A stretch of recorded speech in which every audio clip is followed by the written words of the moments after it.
Opa, turma, beleza? Bom dia, boa tarde. Pessoal, Pedro Alcântara aqui com vocês de novo. Gente, desculpa eu estar um pouco sumido das internet ultimamente, mas eu daqui 6 dias, 5 dias, eu vou ter mais um filho.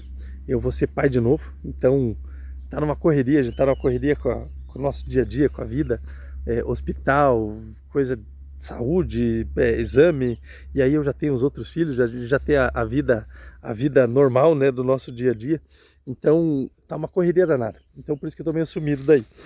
Mas hoje eu queria trazer um tema aqui para vocês, um vídeo, talvez seja o vídeo mais do tema mais complexo, assim, ou mais completo, na verdade, que eu vou abordar aqui sobre agronegócio até agora. O governo, e eu não digo nem o governo atual, eu não gosto muito de entrar em política, em vídeo, em profissionalismo, porque política é política, profissional é profissional, você vai ter que atuar no teu profissional, indiferente do governo que esteja, indiferente da política que esteja sendo exercida no lugar onde você está atuando nesse momento. Então, diferente, né? Mas é um tema muito relevante, e eu não digo nem política, nem governo atual somente agora, eu digo os anteriores também, tá? Mas o governo, ele tem matado a sua galinha de ovos de ouro. Ah, como assim tem matado? Não digo matado, porque matado é uma palavra muito forte, mas vamos dizer assim, tem estrangulado. E eu não digo nem do governo PT agora, certo? Sobre o agronegócio. Hoje a gente já sabe os interesses do governo atual, e a gente já sabe quais eram os interesses do governo anterior. Indiferente se é um ou se é outro, a gente tem que falar sobre interesses. Como assim? O governo de esquerda, do PT aqui agora, o interesse deles é destruir o agronegócio. Contudo, o agronegócio, ele representa, eu não estou falando isso de boca para fora não, tá? Isso são dados que tem de vários institutos de pesquisa, da Embrapa, de vários ministérios, né, já estabelecidos aí, de que o agronegócio, ele garante ao Brasil diretamente, né, ou seja, de dentro da porteira, pelo menos 28% do PIB nacional. E além da porteira, ele representa de 30 a 40, porque não tem como você estimar exatamente, né, o indiretamente, mas de 30 a 40, vamos colocar aí 33, 35% do PIB nacional brasileiro. O PIB está na faixa dos trilhões, então você pega aí que seja, sei lá, 3 trilhões e você coloca 1/3, 1 trilhão de reais, é o que o agronegócio representa direta e indiretamente no país.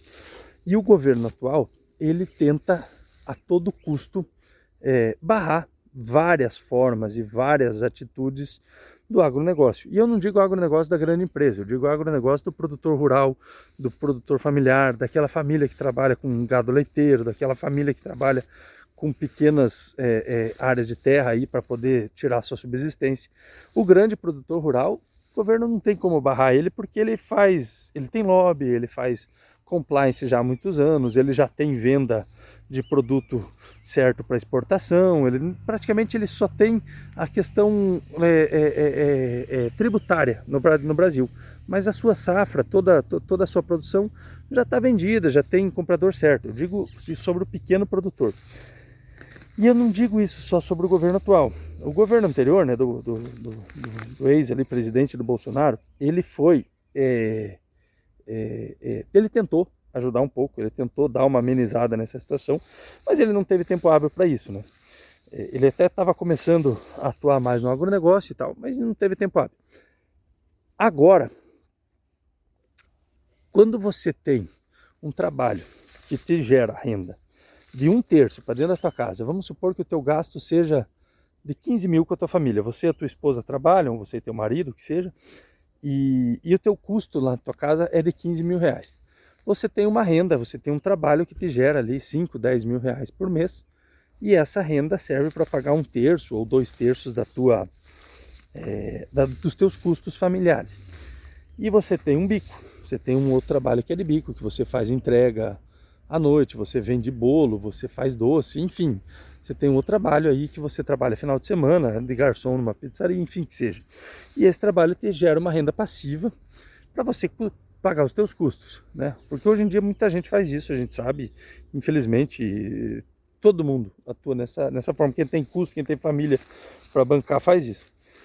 E aí, você, de certa forma, pensando friamente, vai estrangular um trabalho que você recebe bem aí pelo menos 1/3, vamos dizer que você divida teu custo em 1/3, né? Você tem 3 trabalhos, você, a tua esposa e juntos tem 3 trabalhos, e um deles que é fixo, que você ganha bem, que é 1/3, você estrangula, você mata, você empecilha, você causa barreiras para você atuar ali e vai deixar de receber, ou pelo menos está dificultando receber aquilo. O que acontece? Não preciso nem falar aqui, né? Não preciso nem chegar nesse mérito, né? É só deixar o questionamento.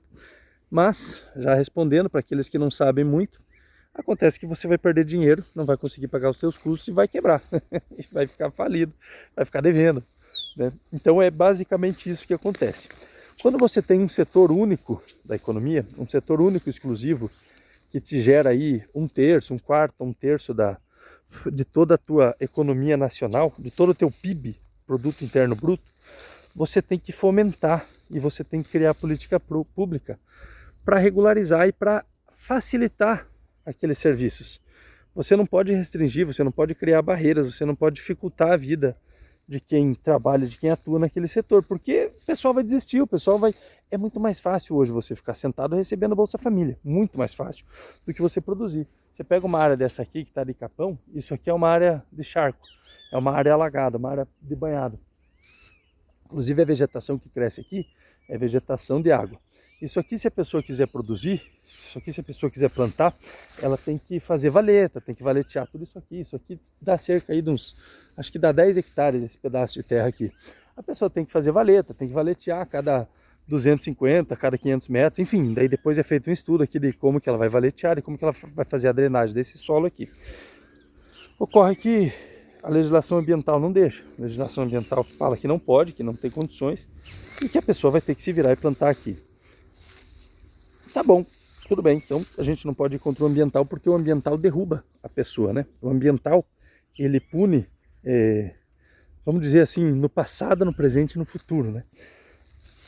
A pessoa pega uma área dessa aqui, que foi valeteada 10 anos atrás, ela compra, ela arrenda, ela começa a atuar numa área dessa aqui. 10 anos atrás ela foi valeteada. Crime ambiental, passivo ambiental. O antigo produtor pode responder? Pode. O antigo dono da terra pode responder? Pode. O atual dono da terra e atual produtor dessa área aqui vai responder? Pode responder. Quem comprar essa área aqui daqui a pouco, o cara vê que tem esse passivo ambiental, resolve não encarar esse passivo ambiental porque vai dar muito prejuízo, vai dar muita dor de cabeça, ele resolve passar para frente. E vende essa área aqui. E vende esse terreno aqui. Passa para frente para um terceiro. O terceiro compra. Pode se ferrar? Pode. Então o passivo ambiental, ele te ferra, ele te fode, assim vamos dizer, no passado, no presente e no futuro. No antigo, no atual e no futuro, o dono da terra. Empecilhos que legislação federal vem apresentando para produtor rural. Ah, mas se não tivesse a legislação ambiental, todo mundo vai chegar ali, vai botar tudo abaixo, vai tacar fogo, vai valetear, vai drenar tudo, vai drenar rio, vai fazer tudo. Não, o produtor rural não é assim, cara. O produtor rural não faz isso. Pega dados aí, eu não vou trazer dados aqui, eu talvez traga dados, mas eu não vou trazer fontes no vídeo, porque senão vai ficar muito comprido. Mas pega dados aí, entra lá no site da Embrapa, entra no site do Ministério, entra nas pesquisas que os órgãos regulamentadores fazem e veja aí quem que mais preserva no país. O setor agropecuário, o setor agrícola, o setor do agronegócio, ele preserva mais que o setor público. Ah, como assim? É estranho, é bizarro falar isso, mas é verdade. Se você pegar aí os dados, nós utilizamos para fins de agronegócio, de pecuária, de agricultura, de produção de leite, de produção de comida, produção de alimento, produção de ração, nós usamos do nosso país, do Brasil inteiro, cerca de 8% de toda a área do território nacional. Todas as fazendas, chácaras, áreas produtíveis, sítios, tudo que a gente produz, tanques de peixe, áreas de irrigação, áreas de plantação, tudo, a gente usa pelo menos 8% do território nacional. Com esses 8% a gente alimenta pelo menos 10% da população mundial, tá? Então você imagina se a gente tem muito potencial para abrir e de exploração ainda, e que os órgãos ambientais dificultam essa utilização de mais de 8%. Se com 8% a gente alimenta 10% da população mundial, o que a gente faria talvez com 15%, com 20% da nossa área total, né? Se você colocar os dados aí, as áreas urbanas, pô, você que mora na cidade, né, num grande centro, numa São Paulo, numa Curitiba, numa Brasília, numa Pernambuco da vida, se você colocar em questões matemáticas, as áreas urbanas, elas representam basicamente a mesma quantidade das áreas rurais em questão de território nacional, né? 8%, 9% para 8 a 10%, vamos dizer, para cada um deles. Com esses 8% que a gente tem de áreas utilizáveis no país, né, produtíveis, hoje, atualmente, que estão produtíveis neste exato momento, nós alimentamos 10% da população mundial. Só que nós temos potencial para crescer muito, muito mais. Nós temos terras para plantar e para produzir muito mais. Outros países, como países da Europa, Estados Unidos ou, né, Austrália, países um pouco mais desenvolvidos que nós, tem muita mais tecnologia no agronegócio e eles produzem com muito mais tecnologia. Tudo bem, um custo bem mais barato também, né, mas com tecnologia muito mais avançada que a nossa, de forma muito mais fácil que a nossa para a produção. O Brasil ainda adota o sistema antigo de produção, que o que ele faz? Chega na terra, ara a terra, trabalha na terra, joga a semente e pronto, espera crescer, depende do clima. Enquanto que tem outros países que já adotam sistemas de inteligência artificial para olhar o clima, entender sobre o clima, se capacitam muito mais, que é muito mais barato uma capacitação em cursos de meteorologia para entender de botânica, de mecânica, enfim, muitas coisas mais, enquanto as nossas tecnologias são o produtor chegar na terra, arar, plantar e esperar crescer. Nós plantamos ainda do sistema antigo e nós batemos de frente com esses países. Tudo, se você for colocar tudo no agronegócio, o Brasil está sempre entre os 2 ou 3 primeiros. Produtor de café. Brasil era o segundo, agora passou a ser o primeiro mais exportador de café do mundo. Antes ele perdia para alguns países asiáticos ali, como a Tailândia, por exemplo. Aí teve um decréscimo na Tailândia, teve uns problemas climáticos na Tailândia, o Brasil passou a ser o primeiro. O Brasil sempre está em primeiro, segundo ou terceiro de produção de gado, sempre brigando com Estados Unidos e Índia. Índia, eu vou explicar por quê. A Índia, lá a vaca é sagrada, só que ela é sagrada para quem é da religião hinduísta, para quem é hindu. Então a Índia, você nunca vai ver um hindu, né, que é a maior população do mundo, você nunca vai ver uma pessoa dessa religião vendendo vaca, vendendo boi para fins de corte, para fins de para matar, né? Porém, a pessoa que não é hindu compra uma fazenda, tem uma fazenda lá, ela compra, ela cria esse gado e ela vende esse gado, ou vende búfalo, né? Ou trabalha, ou vende o touro, vende o boi, capa o boi, né? Usa primeiro para procriação e depois de 2 anos ele capa esse boi e ele capa esse touro, transforma num boi, engorda e vende o boi. O boi não é sagrado, é só a vaca. Então a Índia tem sim muitos bovinos por questão de ser um animal sagrado e por conta disso nasce muito, né? Porque não se mata a vaca lá. Porém, a pessoa que não é da religião deles pode comercializar sim. Então é um mercado muito estabelecido lá, né? Estados Unidos tem uma vasta terra também e o custo deles é muito mais baixo que o nosso. Então, obviamente que eles têm um dos maiores produtores de bovinos do mundo, de maiores produtores de carne vermelha do mundo. E nós também temos um território vasto, só que o nosso custo é muito mais alto. E nós estamos o tempo todo batendo de frente com eles, mesmo com um custo praticamente o dobro do deles. Então, como que pode, né? Os outros países enxergam o Brasil como um principal concorrente em todos os setores. Maior produtor de laranja do mundo, maior produtor de algodão do mundo, maior produtor de arroz do mundo. Não, arroz não digo porque o arroz os países asiáticos ganham, mas o Brasil está em segundo colocado. Já foi o maior produtor de cacau do mundo, hoje não é mais, mas isso tende a mudar daqui a uns anos. Tem estudos aí do Instituto de Cacau Brasileiro, do ICB, né, que chama, que o Brasil vai ser, de novo, novamente, tem estudos aí falando de novas produções de cacau surgindo por aí. Enfim, e nós estamos sempre na ponta, né? Maiores produtores, ou segundo maior produtor em determinado assunto. E como que o governo, tendo todos esses dados, tendo todas essas informações, como que ele não estabelece uma política pública de fomento para a criação disso tudo? O setor de pesquisa que deveria ser assim mais aflorado o investimento, deveria ter um investimento de maior rendimento, vamos dizer assim, deveria ser a Embrapa, por exemplo. A Embrapa é um setor, é um órgão que além de pesquisa, né, além de pesquisa com o produtor, além de pesquisa técnica, além de pesquisa científica que eles desenvolvem, eles fornecem para o produtor rural, eles fornecem para pequenos produtores familiares o primeiro start. Eles fornecem aquele tapa na bunda, aquele tapa nas costas assim que você precisa, logo de cara, para, né, aquele chute na bunda falando, vai, siga a tua vida, segue para frente, vai embora, toque aí que eu quero ver, entendeu? Você na Embrapa, você como produtor familiar, como pequeno produtor familiar, uma pessoa de baixa renda, você pode chegar na Embrapa e você pode solicitar auxílio, não só técnico de capacitação, por exemplo, eles têm cursos de capacitação, eles têm cursos técnicos sobre produção, sobre diferentes tipos de produção, sobre piscicultura, né, que é a criação de peixe, sobre agricultura, sobre recursos hídricos, sobre você reutilizar de forma, de você manejar de forma reutilizável sistemas. Por exemplo, você criar plantação e criar produção de peixe ao mesmo tempo no mesmo sistema, sisteminha Embrapa de produção de peixe, eles têm muita coisa. Mas os profissionais da Embrapa muitas vezes têm que tirar do próprio bolso para fazer setores de pesquisa, para fazer, às vezes o cara precisa se deslocar de um estado para o outro, de um município para o outro, para levar algum fomento para algum produtor, e o pesquisador da Embrapa tira do bolso o salário, tira do próprio salário dele, dinheiro da gasolina, dinheiro de produto que ele tem que comprar para entregar ou para fazer aquela pesquisa, enfim, e não tem investimento nesse tipo de ciência, não tem investimento, mas o investimento é muito baixo. E é a maior galinha, a galinha dos ovos de ouro do Brasil é o agronegócio, a gente não tem como negar. Ah, mas eu moro na cidade, eu trabalho com um banco, eu trabalho no setor bancário, eu trabalho no setor, sei lá, têxtil. Têxtil você também depende do agronegócio, mas vamos dizer que você trabalha numa indústria, na cidade.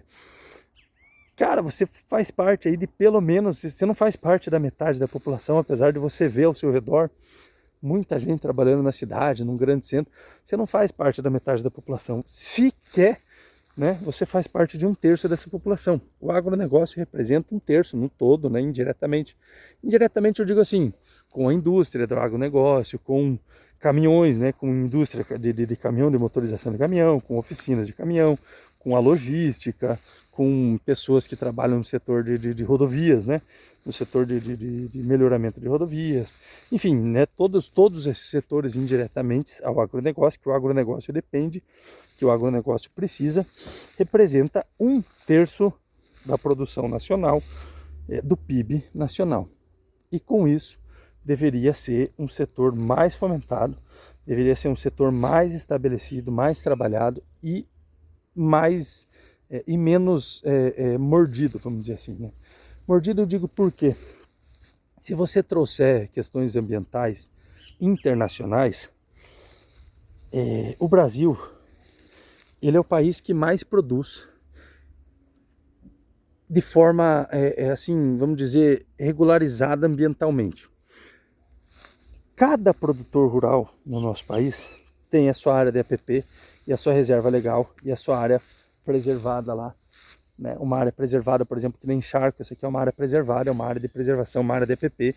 Claro, eu estava falando aqui agora de valetear, de usar, de mecanizar, mas isso aqui é uma área de APP, tá? Então, vamos supor que fosse, né, mecanizado, né? Mas cada produtor tem a sua área de APP e nessa área de APP ele preserva a fauna, ele preserva a flora, ele não quer entrar porque aqui gera um passivo ambiental para ele se ele fizer qualquer crime, se ele cometer qualquer ato aqui, gera um passivo ambiental e como a gente já conversou, o passivo ambiental ele segue a terra, né? Ele é próprio terreno. Então, passado, presente e futuro, né? Do antigo, do atual e do futuro dono dessa terra, ninguém quer isso, né? Mas as questões internacionais, elas trazem políticas públicas de utilização da terra que inviabilizam o negócio no Brasil, inviabilizam o negócio nas áreas de quem produz, nas áreas de quem tem floresta e mata. A Europa é a maior fomentadora dessa questão. Ah, mas porque a Europa já desmatou todas as florestas deles, já utilizaram todo o espaço que eles precisavam, eles já não têm mais área verde para preservar. Sim, eu sei, então por isso que eles fomentam a área verde em outro país também. mas eu não digo nem só por isso. Nós somos o maior país produtível do mundo e somos o maior concorrente de todo mundo na área do agronegócio, na área de produção. Então, o que vocês querem que eles façam? Que eles fomentem a utilização de áreas para a gente produzir mais? Porra, se o Brasil com 8% já alimenta 10% da população, se a gente usasse 20%, a gente alimentava a população inteira. Entendeu? Então, faça as contas aí, quem que quer concorrer com quem produz com pouca tecnologia. Nós estamos apanhando de todos os lados e mesmo assim a gente consegue estar sempre em primeiro ou segundo colocado. Mesmo assim, ninguém quer concorrer com essas pessoas, ninguém quer concorrer com isso. Quando você tem uma assinatura do Brasil num tratado ambiental ou num acordo ambiental que seja, numa COP30, numa COP29, COP30, COP30 e quanto, sei lá quanto, qualquer evento ambiental, esses países colocam cláusulas e adotam cláusulas de preservação ambiental. Só se fala em preservação ambiental nessas COP da vida. Não se fala em produção de alimento, apesar da ONU já ter estabelecido de que o mundo precisa produzir mais alimento porque vai faltar comida para todo mundo. E não se fala... Pernilongo, caralho. Não se fala em produção de alimento, só se fala em preservação, preservação, preservação. Aumentar a área de preservação, manter a área de preservação, punir quem não mantém a área de preservação, só se fala nisso. E aí eu digo para vocês, foi estabelecida uma coisa chamada moratória da soja. Isso aqui é importante, para quem é da cidade, para quem não é do campo, para quem não atua no ramo, não faz nem ideia do que seja a moratória da soja. Então fica aí uma tarefa de casa, talvez se você quiser pesquisar, se você quiser conhecer um pouco, pesquisa aí o que é a moratória da soja e de onde ela surgiu e do que ela veio. Tem alguns trechos, assim como outros assuntos, mas tem alguns trechos da moratória da soja que tratam do seguinte ponto. Você não pode comercializar e vender, exportar soja que tenha vindo de terras desmatadas. Ah, mas tudo bem, entendo, então é para preservar o meio ambiente. Só que mesmo que essa terra desmatada tenha sido regularizada e mesmo que tenham sido feitos todos os procedimentos ambientais, regulatórios, específicos, mesmo que tenha sido legalizada esse desmate. Por exemplo, você tem uma fazenda de mata nativa e nessa fazenda, dependendo do bioma, você pode abrir X% da tua área. Mata Atlântica é uma porcentagem, bioma amazônico é outra porcentagem. E você faz tudo direitinho, contrata um técnico, um agrônomo, um engenheiro florestal, um biólogo, você faz pesquisa de campo dentro da tua área, você apresenta um projeto de PEF, né, de projeto de exploração florestal, você apresenta um manejo sustentável daquela área, você faz uma retirada, né, de produtos, de recursos daquela área, né, de madeira, de árvore, de terra, enfim, que seja, do que tiver ali, de pedra, enfim, você faz uma mineração naquela área que seja, tudo legalizado, tudo direitinho. De repente a tua fazenda está aberta, você tem lá 1.500 hectares para plantar e resolve plantar soja. É bastante soja. Você vai ser obrigado a vender no mercado interno ou para quem tem, para quem compra sem crédito de banco, por exemplo, para quem compra por conta. Por quê? Essa é a moratória da soja. Porque os países obrigam que você atue na preservação ambiental e não no desmatamento. Então, se você quer produzir soja, você produz soja naquela terra onde já está degradada, onde já está aberta, onde já não tem mais o que fazer. Se de repente, a partir de 2016, 2018, eu não lembro agora quando foi estabelecido o marco da moratória da soja, eu não vou falar aqui porque não tenho certeza, tenho que dar uma olhada certinho, não sei que ano que foi a moratória da soja, não lembro, mas 2000 e pouco. Se você abriu a tua terra depois dessa época, aonde foi estipulada a moratória da soja, você não pode mais exportar aquela soja que você plantou. Você pode exportar outras coisas que não tenham a ver com isso, talvez que não tenham a ver com grande produção, por exemplo, mas que você faça uma espécie de consórcio naquela terra. Você pode fazer um pouco de silvicultura, silvopastoril, que a gente chama, né? Que é uma espécie de pasto com produção de madeira, ou com produção de amêndoa, ou produção de cacau. Né? Você pode criar ali carneiro, fazer um pasto para criar carneiro junto com cacau, junto com manga, junto com abacate. Mas daí demanda mais trabalho, demanda mais tempo, demanda mais serviço, né? Você não pode chegar ali, tacar soja ali, plantar, mecanizar aquela área, sabendo que você vai vender essa soja. Ah, mas a soja se vende sozinha. Sim, mas a tua terra, a tua área, ela está numa credencial de moratória da soja, vamos dizer assim. Já sabem que a tua área tem isso, porque tem satélites observando aquilo ali. Então a tua área vai sair lá no documento como área que foi desmatada depois dessa época. E a soja que você for vender ali, ninguém vai querer comprar externamente. Ela não vai poder entrar nessa soja vendida para determinados países, como a Europa, por exemplo, países que compram esses produtos, querendo saber da rastreabilidade deles. Por que isso?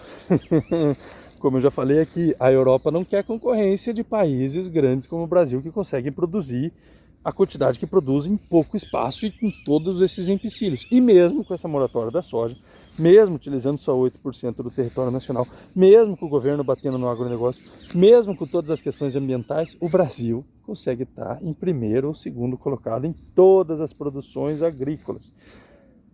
Sabe aquele cara que você bate num ringue, por exemplo, numa luta de boxe, você bate nele, ele tá sempre de pé tentando bater, tá sempre de pé aguentando a porrada e batendo em você ao mesmo tempo, você tá apanhando, tá batendo nele, mas você tá apanhando pra caramba e tá ficando difícil. É muito difícil ganhar de quem não desiste. É muito difícil ganhar uma luta, que seja qualquer assunto, qualquer coisa que seja, uma discussão, com quem não desiste. Então, o Brasil sempre vai estar nessa área, sempre vai estar nessa colocação, batendo ou não batendo. Mas seria muito mais fácil uma política pública, ou seria muito mais fácil um fomento, onde o governo não estrangulasse a galinha de ovos de ouro dele.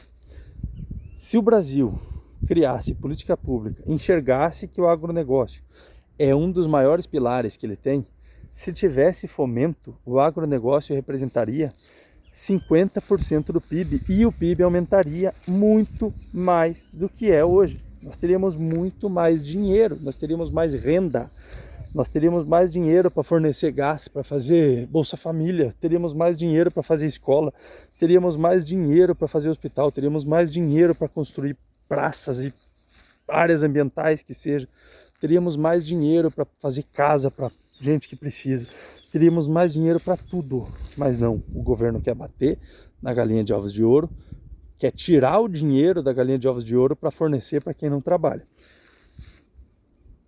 As políticas do governo, as políticas sociais do governo, de entrega de gás, de entrega de casa, de entrega de dinheiro do Bolsa Família, elas saem de algum lugar, certo? E esse lugar, um deles é o agronegócio. O agronegócio produz para si, o agronegócio produz para o PIB e o agronegócio produz para as políticas sociais do governo. Assim como todos os setores da economia nacional. Sim, o agronegócio é um deles. Então, além de não fomentar, o governo bate nesse setor, o governo estrangula esse setor, porque é o setor que o governo menos interessa. É o setor que não interessa para o governo hoje. O Lula já foi claro, o governo atual já foi claro que ele não tem interesse em fomentar a política pública no agronegócio. Daí, junto com isso, vem a questão de tributário, vem as questões tributárias nacionais. Até 2025, até ano passado, os tributos eram de um jeito, eram cobrados de uma forma, eles tinham certas formas, certos valores, existiam certos tributos que caíram por terra, e a partir de agora, 2026, foi estabelecido o marco, né? Foi estabelecido a reforma tributária, teve uma lei que veio para vigorar, que veio para mudar um pouco a questão, e colocou alguns tributos no agronegócio que não existiam e que alguns produtores não pagavam. Mas a mudança veio para todo mundo e não veio muito para bem, não. Na verdade, veio mais para pior do que para bem, mas de certa forma regularizou alguns setores. Antes, o produtor não precisava pagar o IVA, né? Que é um imposto específico que foi criado agora por essa reforma tributária. Antes, quem arrendava uma terra, vamos supor, para plantar, para criação de animal, de plantação, de agropecuária, quem arrendava uma terra não precisava pagar imposto de ICMS ou ISS que fosse, né? Dependesse, é que o ISS é municipal, o ICMS é estadual, né? Daí dependesse do estado, dependesse do município, você não precisava pagar ou o ISS, ou dependendo do estado, você não precisava pagar o ICMS em cima daquele arrendamento que você tinha, por exemplo. Você fazia um arrendamento de terra, você tinha uma isenção de ICMS, porque ali você não estava... a terra não era tua, então você estava arrendando aquilo e por conta disso você tinha não era uma isenção, não vou dizer isenção porque senão vai enganar vocês, mas você não precisava pagar o ICMS daquilo porque você estava produzindo a soja ali, mas você não estava vendendo, você entregava numa cadeia, você entregava num silo, você entregava numa empresa, numa indústria, e essa empresa ficava incumbida então de pagar o imposto, né? E o produtor não pagava diretamente esse imposto. Tá bom, hoje, por conta da terra, por conta da valorização venal dos imóveis, você tem que pagar o IVA, que hoje o IVA é um imposto cobrado direto lá na fonte, direto lá no produtor, direto lá no proprietário da terra. Isso faz com que os imóveis subam, isso faz com que o arrendamento suba. E você falar de arrendamento subindo, você falar de terra subindo, você está falando sobre mais crédito, você está falando sobre dizer que o produtor precisa demandar mais dinheiro, mais valor para conseguir trabalhar naquela terra. Se você pegar um terreno em 2020 e agora em 2026, a produção de soja não vai subir de 2020 para 2006. Talvez tenha subido 5 sacas de soja, ou sei lá, 10 sacas de milho em 1 hectare de 2020 agora para 2026, por questão de quê? Por questão de tecnologia, por questão de produtos melhores, por questão de estilo de produção. Então subiu aí 5 sacas de soja por hectare, 10 sacas de milho por hectare, não subiu assim exorbitantemente, tá? Claro, se você pegar de 1800 para agora, 2026, a produção é muito maior. Mas aí você está botando um lapso temporal muito grande.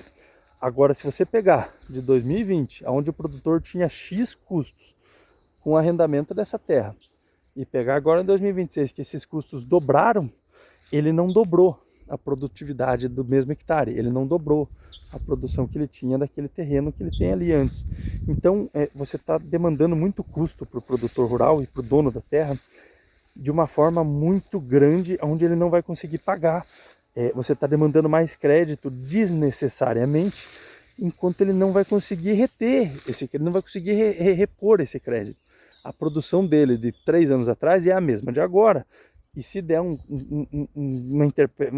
vamos dizer assim, que dá um problema climático, muita chuva, muita seca, que seja, alaga a terra dele, ele perde a produção. Então ele teve mais custo e não teve produção nenhuma. Questões tributárias, elas dificultam diretamente as questões de crédito, as questões de dinheiro do produtor rural. Porque assim, é muito fácil você dizer que só tem um imposto criado. Criamos um imposto novo para o agronegócio. Beleza, vamos ter que pagar esse imposto. Mas tudo vai subir, porque é daqui que vem a produção do alimento que você come. E se o produtor tiver mais custo, se a gente tiver mais custo para produzir, claro que lá no final da cadeia, o custo vai ser repassado, vai ficar muito mais alto. E o produtor não pode repassar esse custo de uma hora para outra diretamente, que nem faz a Petrobras, por exemplo. Subiu o álcool, subiu o petróleo, vai subir a gasolina. Subiu o petróleo, vai subir o diesel. Subiu o petróleo, vai subir... Não, o produtor não pode fazer isso aí. Subiu o custo dele, subiu agora em janeiro. Ele só vai conseguir repassar isso em janeiro, fevereiro ou março do ano seguinte, só no final da safra seguinte, porque essa safra ele já plantou, a safra desse ano ele já plantou. Esse ano ele já tem tudo na ponta da caneta, tudo estabelecido. Vou terminar essa safra agora, daqui 3, 4 meses eu vou começar a safrinha e por conta disso eu já está todo o material comprado, os insumos comprados, o crédito já está ali oferecido para ele. Então esse ano, o ano que muda as coisas, o produtor não tem tempo hábil, porque ele tem que plantar, ele tem que colher, ele tem que trabalhar, ele tem que fazer tudo aquilo. E tudo aquilo já está estabelecido, tudo aquilo já está na ponta da caneta dele. Então só vai representar ano que vem, só daqui um ano e meio. Né? Então, durante esse 1 ano, ele vai ter que ficar se fodendo com esse preço anterior e só vai poder repassar daqui 1 ano. E daí no ano seguinte sobe de novo, e aí ele só vai poder. E ele sempre trabalha no vermelho, ele sempre trabalha um pouco atrasado. Então, questões, além de questão ambiental, questão tributária, onde o governo vem batendo no produtor, também acontece, também sofre, também faz com que o produtor tenha uma defasagem muito grande, entende? Então, essas são as questões que eu queria trazer para vocês, que eu queria abordar, que eu queria dizer para vocês, que a galinha de ovos de ouro está apanhando, que a galinha de ovos de ouro do Brasil está sendo estrangulada. Se você pegar um país como Estados Unidos, por exemplo, mas você está falando aí só por causa tá babando ovo nos Estados Unidos, não. Eu só estou falando sobre produção, rendimento, ganho de dinheiro.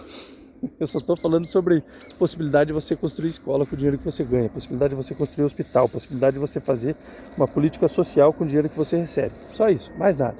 Né? Então, deixo vocês por aqui. Esse vídeo ficou muito longo. Deixo vocês refletindo sobre o assunto. Tchau, obrigado.